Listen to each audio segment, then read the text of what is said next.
Welcome back to Pinpoint Podiatry, everyone. Today we're going to be talking about Shaq's feet.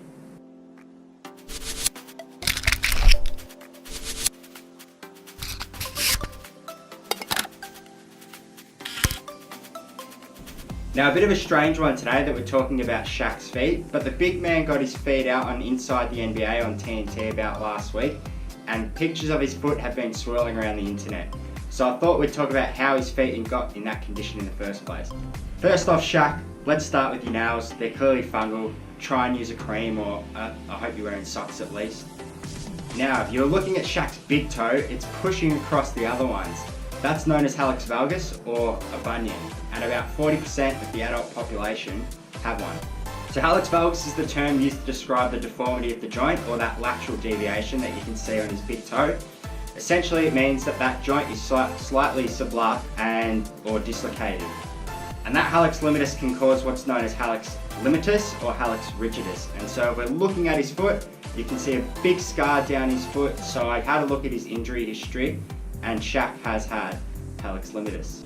And so what is hallux limitus? It's where the joint has very little movement in it, and it's generally caused by arthritis.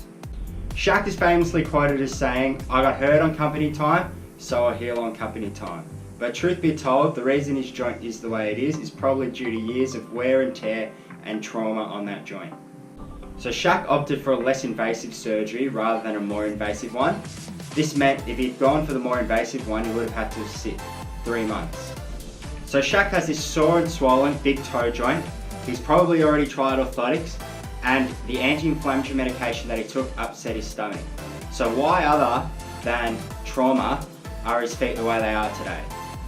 First off, Shaq is a big dude, and essentially when we walk or run, that big toe joint can take up to 3 times your body weight just in that little concentrated area.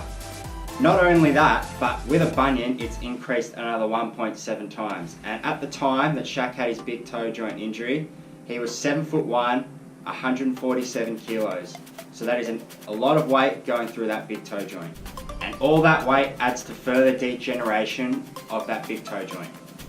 Poor footwear. Shaquille O'Neal wears a size 22 shoe.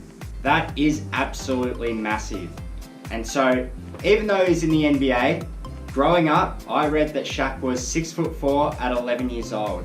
So he's probably had a lifetime of trying to fit his ginormous feet into small shoes, which leads to that bunion, which further leads to that degeneration of that joint.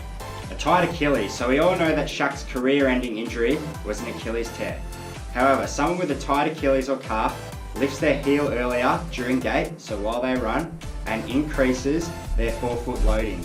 So if you watch Shaq run, he's very much up on his toes, therefore increasing the pressure on that big toe joint. The shape of Shaq's foot. So I don't know the exact shape of Shaq's foot, but if he were to have a flatter foot type, it's more likely that there's more weight bearing and load going through that big toe joint once again.